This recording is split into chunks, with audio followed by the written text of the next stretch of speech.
Hi everyone, my name's Katie. I'm with a company called Tierney Brothers. We supplied the Clevertouch panels for your new school.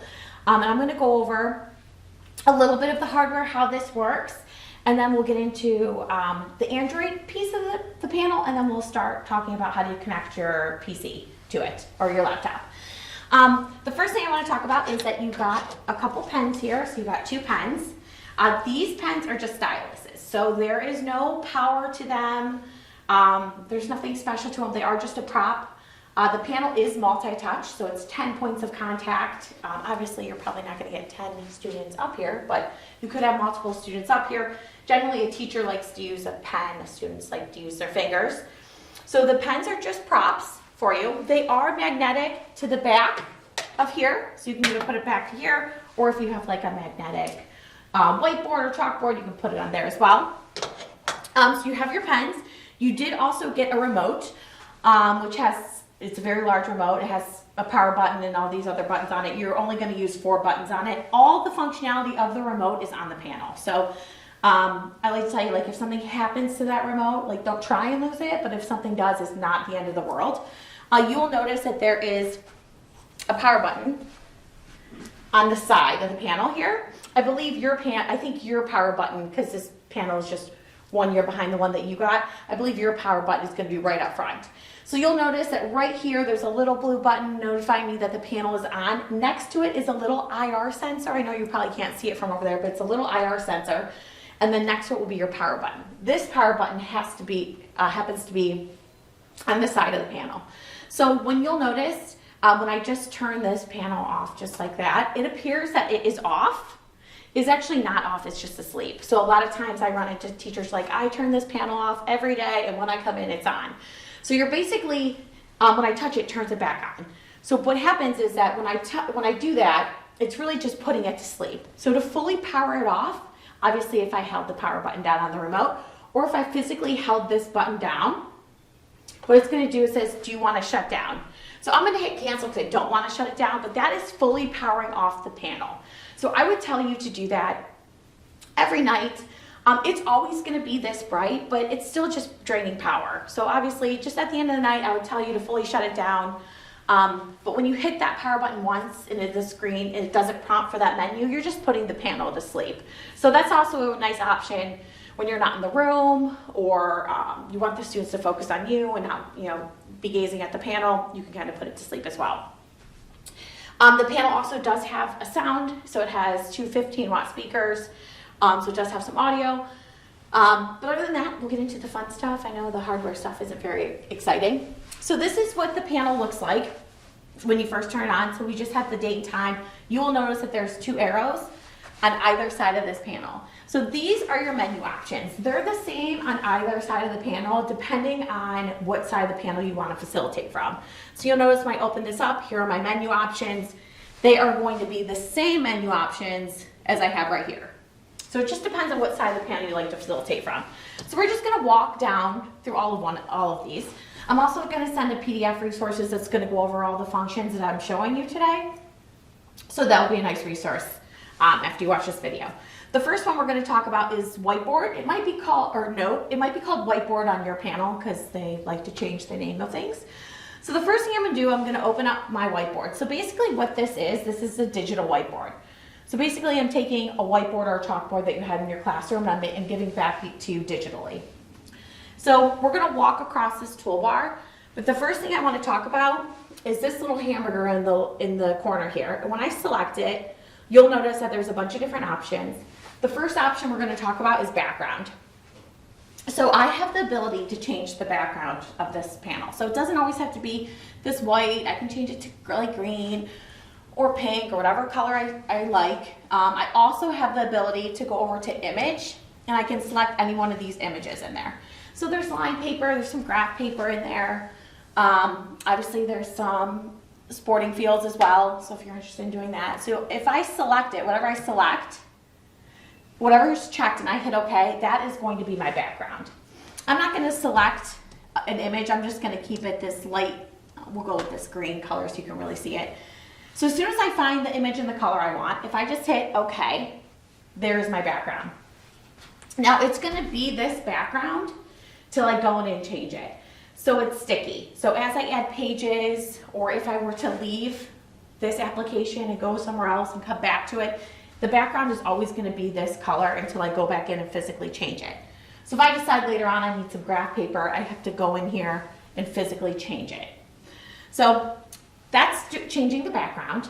The next one we're going to talk about, we're going to walk across this toolbar right here, and we're going to talk about this pen feature. So this is your pen, so you'll notice that it is multi-touch, 10 points of contact. Here is my pen. There is no difference between me touching this or this, okay? So I don't want you to get hung up like something happens to this. This is just a prop. You can use any stylus, so like an iPad stylus will work. It's really just a prop for you. So you'll notice that I have multi-touch. Now when I select this open, it'll show me all my different pen colors. So I have my line thickness tool right here, and then you'll notice I have a pen and some paintbrushes, so I can change the different writing utensil I have. And you'll notice that there's 12 stock colors, and then over here is my color wheel. So if I don't like any of these 12 stock colors, I can kind of come over here and customize the color I want. Okay? So now this pen color is also going to be sticky. So it's going to be this purple blue till I decide that I want to go in and change it to something else. So just be cognizant that the pen in the background, they're sticky until you go in and change it to something else. So those are your pen tools. Now to erase, there's a couple different options to erase. Intuitively, if I put my hand down, I become an eraser. So I put my hand down or my fist, I become an eraser. So it's basically picking up surface area. So when I start to write, it knows I'm a pen, but if I put my fist down or my hand, it's a larger surface area. So that's how it knows that you want to erase. You could also use like an erase prop if you wanted to, like a dry erase, like a eraser you have for your dry erase board, if you want to use that as a prop. So intuitively, if I put my full hand down, I can easily erase. I also have a couple erase tools down at the bottom. This one looks kind of like an old school eraser. What this does, it allows me to erase something specific. So this gives me a more specific eraser. So obviously if I put my hand down, it's very big, and if I want to erase something very specific, I have to kind of go in and like select it and it'll erase something very specific. And then right to the next to this, you'll see this broom. Yours is going to be a trash can, and what it is that it clears everything. So just be cognizant that trash can clears everything, and it works really well. So you do have some undo, redo buttons to the very end of the toolbar. They go back about 10 times, so it's not infinite. But if you do happen to touch this, you can bring it back. Just be cognizant is that erases everything, and it works really well. Next to that, you're going to see your shapes tool. So when I select my shapes tool, it's going to bring up a circle. But when I open it up again, it's going to show me all my tools. So I have 2 and 3-dimensional tools in there. I also have some line segments, which is really nice for graphing. And obviously, teachers really like to have a nice, like their circles. If you're making like a Venn diagram, it's really nice to make everything clean and neat. So you'll notice I have 2 and 3-dimensional shapes. So as I talk about 2-dimensional, you'll notice I have those 12 stock colors. So I can decide what color I want this to be. And then when I go to make, so we'll do a diamond. So when I go to release, that's how big it is. So it's from point of release. So if I go in, now I'm going to be this diamond until I say, okay, no, now I want a line segment.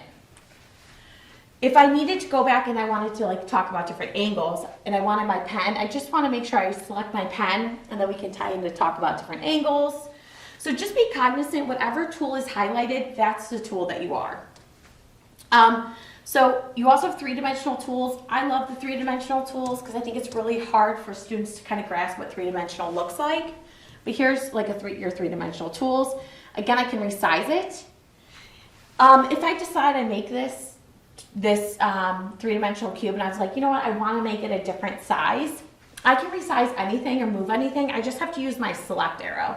So when I select this, I can either select my whole workspace or something specific, but maybe I just want this. This allows me to move this wherever I want and also allows me to resize it. So I can move it wherever I'd like. So just be cognizant that this select tool allows me to select different objects and move them around, okay? Right next to your circle, which is your shapes tool, is this hand. It looks kind of like a robotic hand. What this allows you to do, it allows you to move the whole workspace. So my select tool allows me to select something within my workspace. The hand allows me to move the whole thing.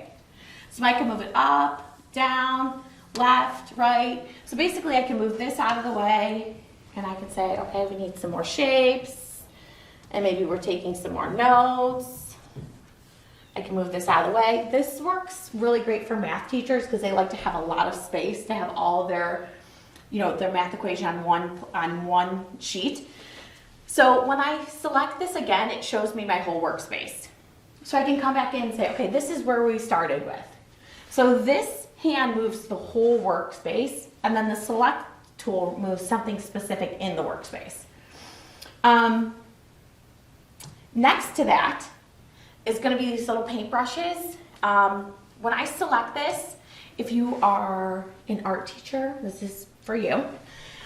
This is basically an art canvas. So basically I have the ability to kind of mix colors. I can change the line thickness.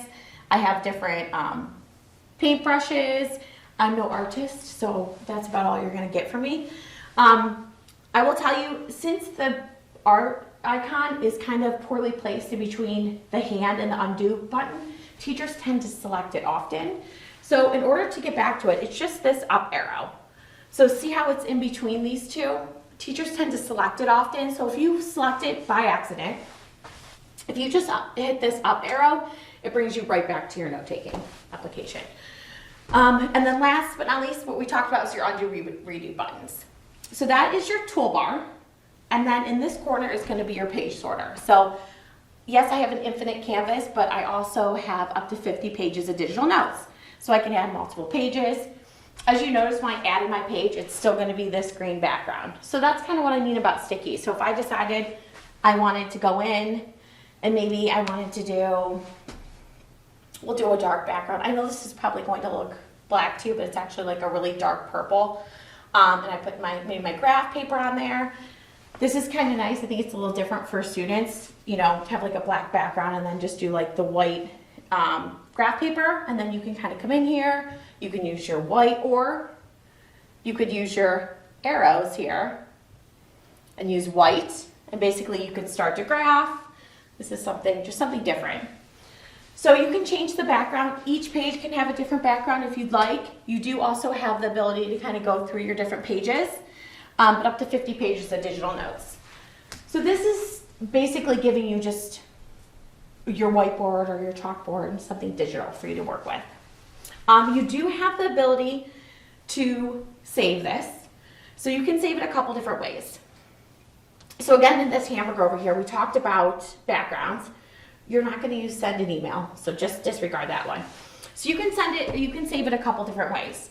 Now, if I want to use this for a next class or maybe later on in the week, I can save this note-taking presentation I just did automatically to the panel. And when I save it, I'll show you where I save it to. But when I bring it back up, it's completely live. So meaning I can add, edit, or change it.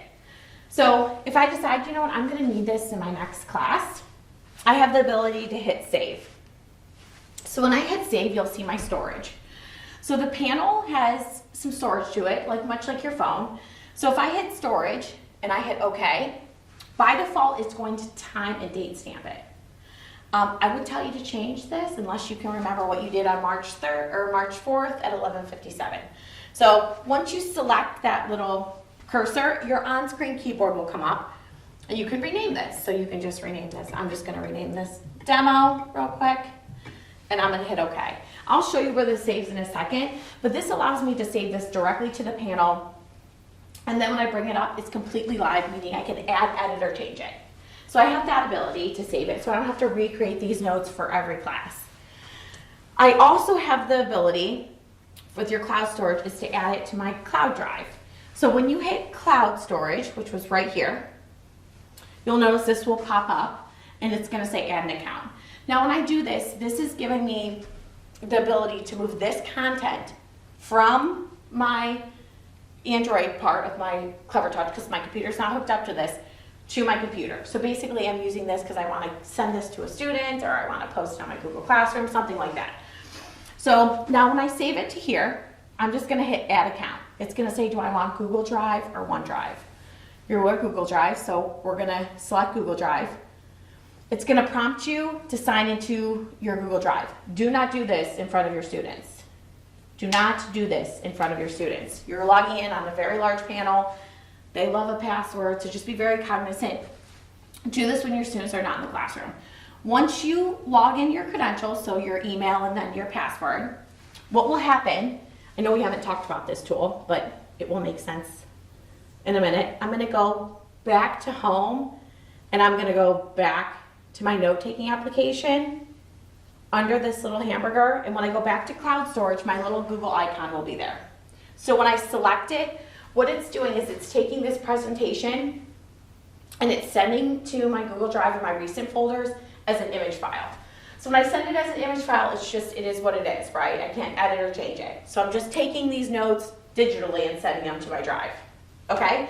So the two ways to save is if I want to save it directly to the panel, and then I can use it for my next class, or I can save it if I need to save it and post it and email it to a student, or I have a student with an IEP that maybe did some work up here, or I want to post it to my Google Classroom. I can save it to my Google Drive, and it will go to the Recents folder in my drive on my computer. Now keep in mind, you don't have to save everything you write, you know, unless it's something that is needed. I mean, you have the ability to save, but you know, not everything needs to be saved. So that is an overview of your note whiteboard application. There is more features. We can get into it as you feel comfortable with the panel. That's kind of your basics of the whiteboard. You will also notice that you have some floating toolbars. So right here, you're going to notice that there's some floating toolbars right here. When I open this up, you're going to notice that there's some tools in there. I'm going to select home. That home button will always bring you to the home screen of this panel. So it's like the home button that used to be on your phones. I mean, I still have an iPhone that has a home button, but it's like that phone. It's like it will always bring you here. So when in doubt, go home. It kind of brings you back to the home screen so you know where to start. So we are in Note. The next thing we're going to talk about is files. So files, obviously it's going to show me, here's my storage. So now we can create folders for these notes and everything. We're not going to get into that today. But here's the storage. So here is my note file that I just made. So when I open this up, there it is. It's going to be completely live. So I can write on it. I can do whatever I want to it, and it's completely live. I can erase anything I want.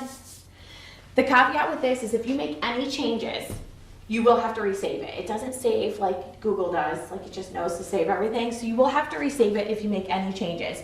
If I decide I don't change, like I don't save this and I just leave, I leave out a note, I go back. So if I go back to my files and open this again, you'll notice that those changes haven't been made. So just be cognizant that anything you do when it's live, you just have to resave it. So that's just one thing. So the nice thing is I could bring this up for my next class. Here are all the notes. I don't have to recreate the wheel. So that is one functionality in files. The other one is your drive. So if you do log in here and I select this, it will show your drive. It will only show everything that's in G Suite will be grayed out. So the whole tight, the reason being is that Google's giving you like a one direction to your drive. So they're basically saying, I'm giving you the ability to take content and send it to your drive, but we're not going to be able to see everything that's in G Suite. So any like docs, slides, sheets, all that will be grayed out. Now you will have access to anything in here that's Microsoft, PDF, or image. So you might see some of the things that you have like in a Word doc or a PowerPoint or an image file. Those you might be able to open, but anything that's in G Suite will be grayed out. So this is really just a pathway to get the content from your note to your drive. So that's pretty much all we're going to go over into files. You also have the ability to delete. So sometimes teachers will save all their notes in here, and at the end of the week they kind of clear it out and be like, oh, I don't need any of this stuff. So if I just select this, you'll notice that I have a delete icon. So I can delete this. No, I don't need it. So I can free up storage as I go. So I might save some of the notes. At the end of the week, I might clear it all out. So that is just your files. So we're gonna go back to home. So we've covered these two. The next one is browser. So this browser is not Chrome. So this panel is in 67 different countries. Not every country uses Chrome, I found out. So interesting. This is just like a stock Android browser.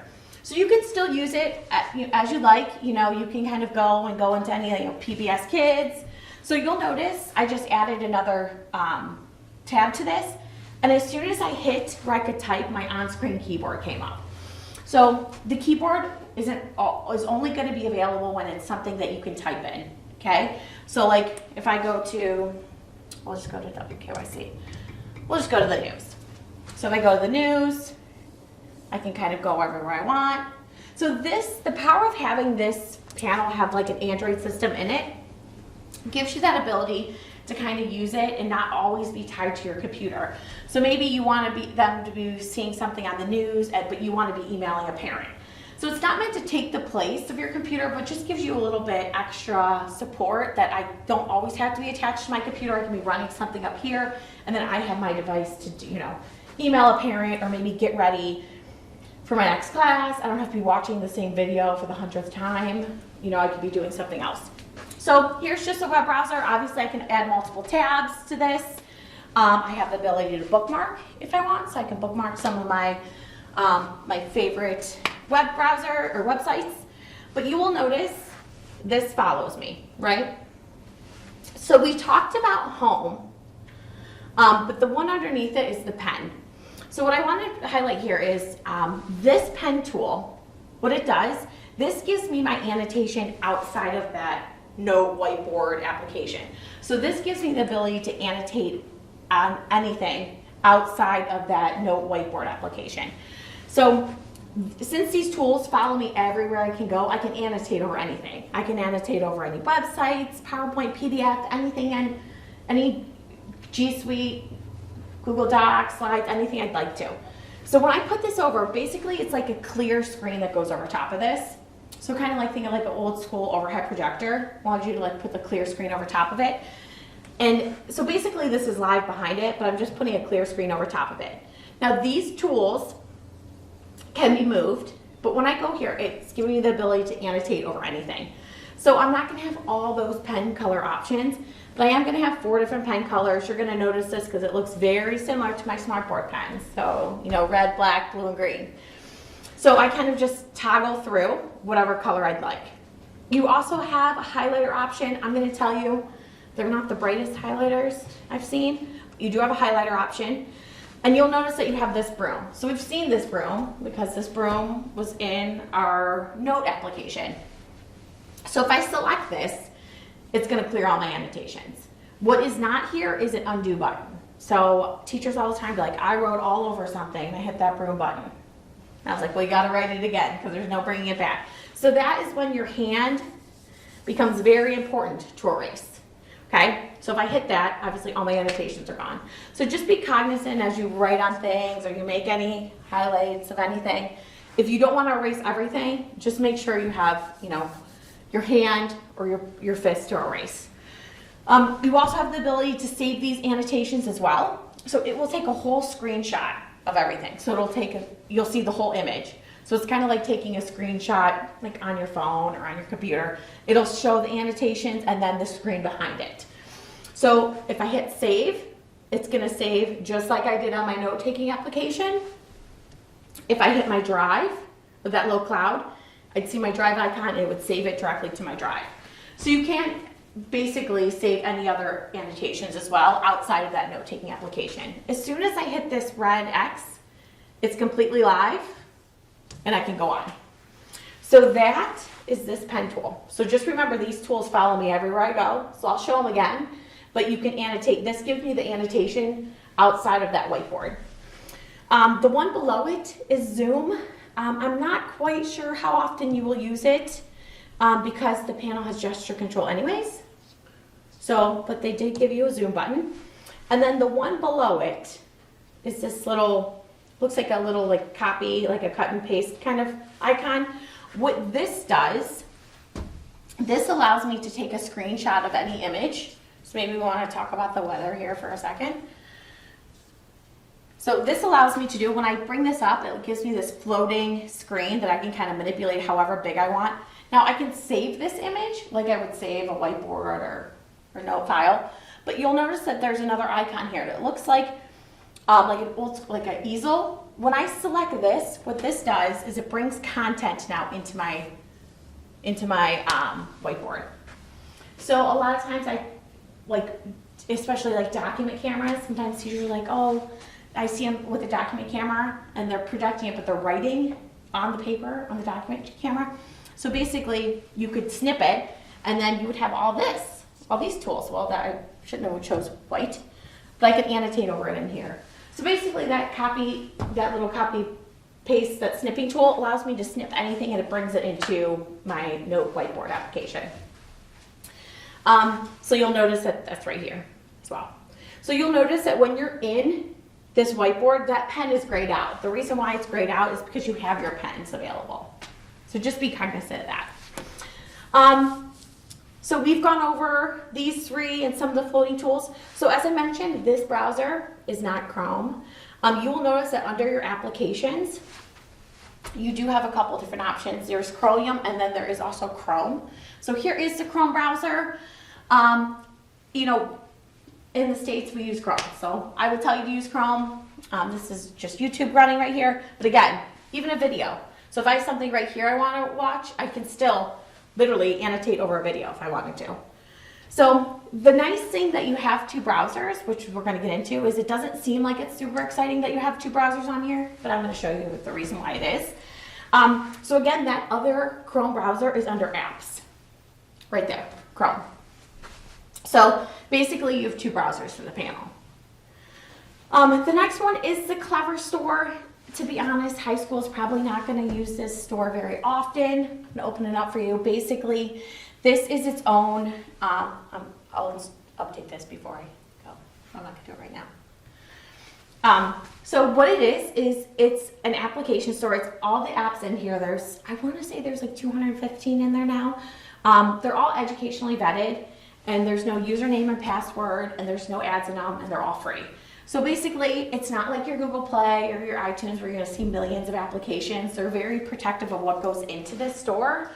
So even if your student were to download something in here, there's nothing in here that's not vetted. So like you won't see YouTube. Like the YouTube app's not going to be in there.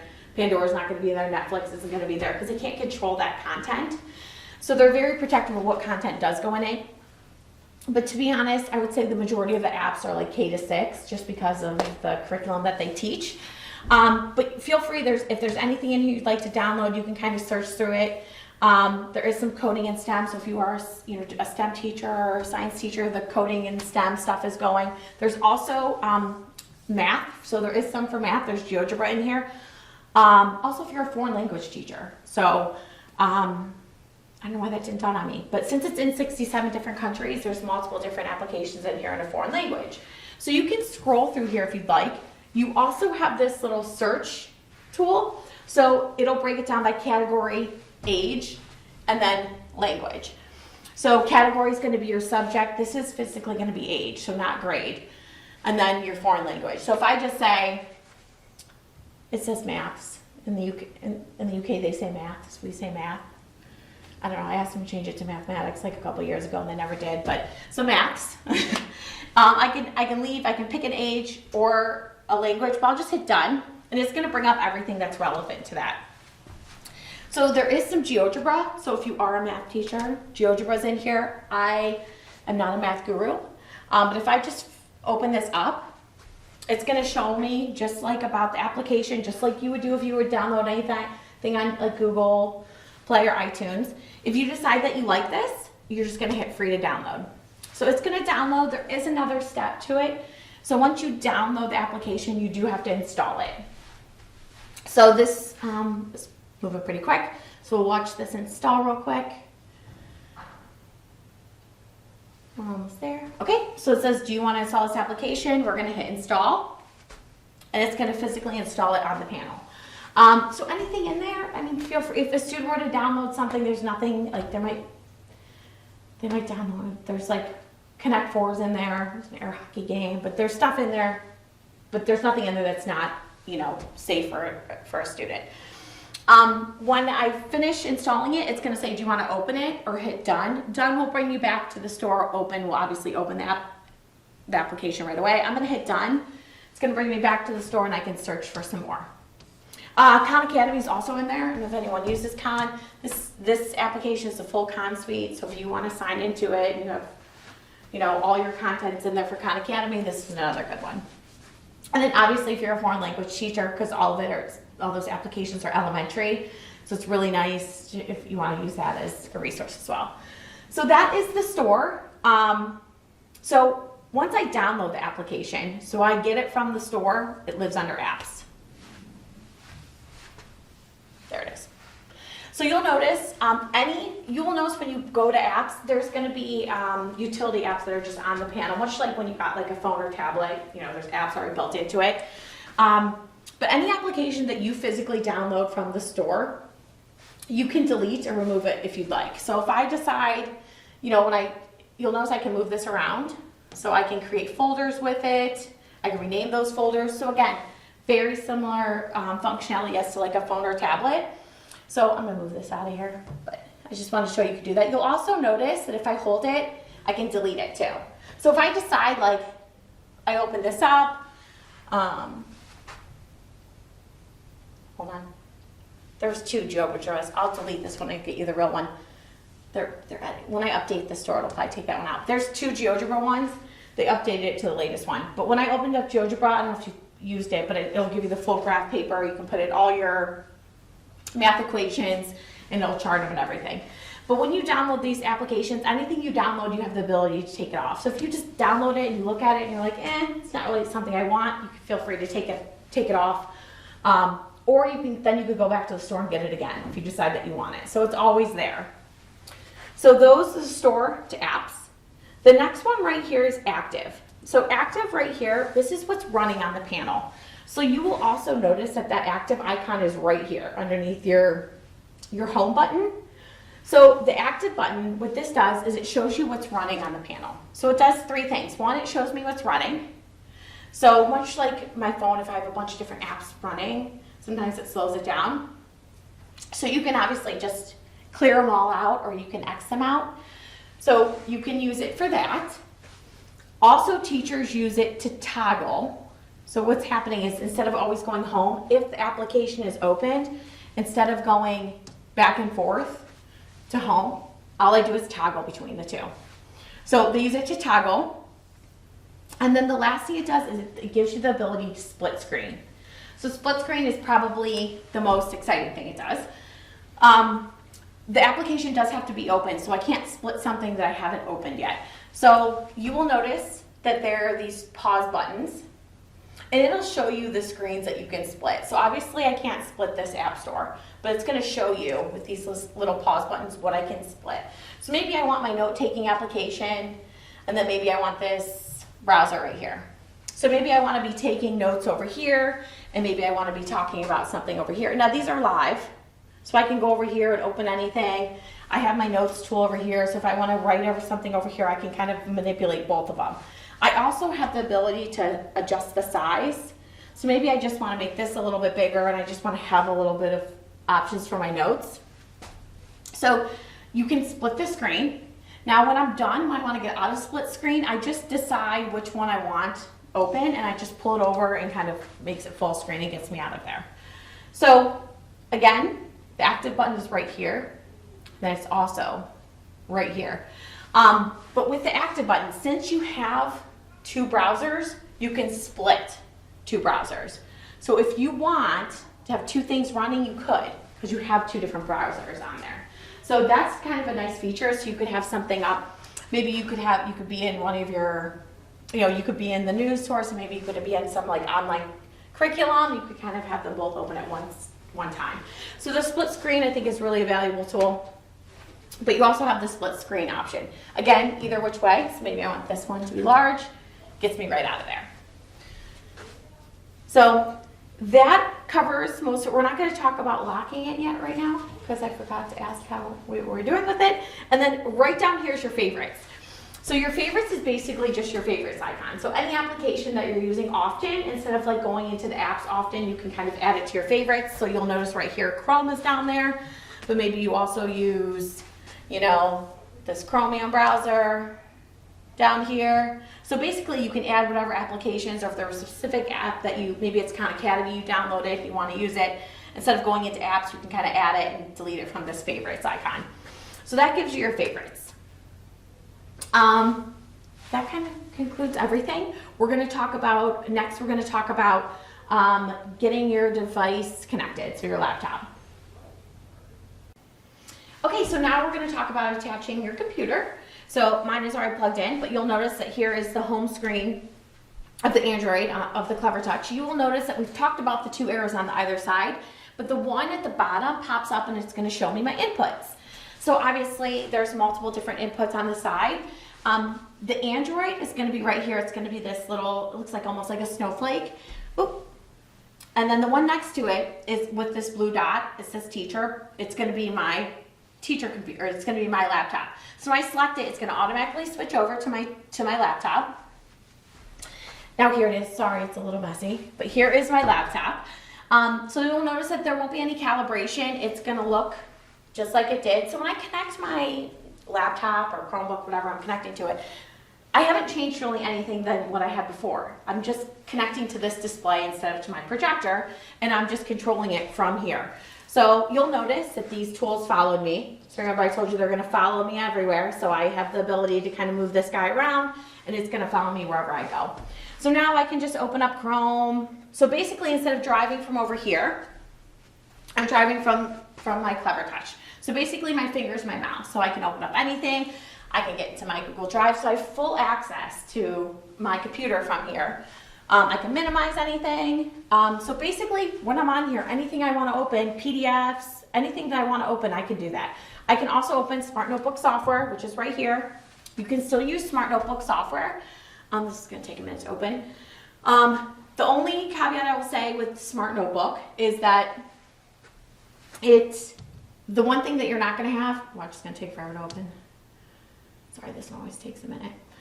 Is that you won't have those floating tools. So like Smart Ink, you're going to use these tools. So instead of, there it goes.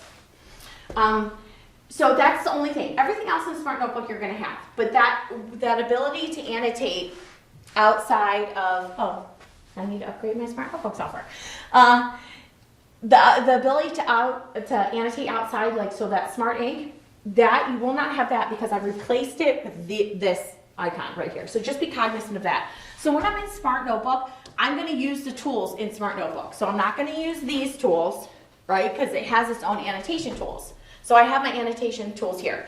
So sometimes I see teachers try to use, like, it's not working because they're trying to use both these tools. When I'm in Smart Notebook, I only use the tools in Smart Notebook. So also you'll notice, obviously I don't have my pen tray, so I have to select the colors I want it to be. So if I want it to be red, I have to tell it to be red. I will tell you, but since the panel is multi-touch, now your Smart Notebook is going to be multi-touch. So that is a benefit, I think. But everything else is going to work. So if I want to go into my screen shade, here's my screen shade. I can go into anything I want in here and get out of it. So all my tools are there. If I open up my Smart Notebook files, they're going to look just the same. Here's my page sorter. I can add multiple pages. There's my gallery, so anything I want to bring into. So Smart Notebook is going to work just as it did. Just be cognizant is that I want to use the tools in here, and then I have to select my pen. So if I start writing with this, and I haven't selected a pen, it's going to be whatever it is. So do you see what I'm saying? So if I selected a shape, and then I want to write, I have to go back to my pen tool. So just be cognizant that you have to select the tool that you want now. Other than that, everything with Smart Notebook is going to work. So we'll get out of this real quick. I'm going to save that. But I did want to show you, so obviously here are all my tools. So these follow me. So I can open up anything I want and annotate over it, because here are my annotation tools. So those annotation tools followed me. So I can save those annotations just like I did on the Android side. This floats around, so I can kind of, make any notes I want to make on here. Again, erase, or I hit that, boom, clears everything. As soon as I hit that, it's completely live and I can go on to whatever else I want. So add my different add my different browsers. Now, if I hit home, this home button will always take me to the home here. So I can toggle back and forth between the two. So I can go to my Android, then I can go back to my computer. So that home button will always take you to the home screen of this. Again, if I just hit up, go back to my teacher device. Or I can hit the input button on my remote, which would also prompt that. So I just want to show you when you're attached to your computer, it's going to run just like it was. I'm just touching the interface here. Is the only difference. So I hope this was helpful, and thanks for watching.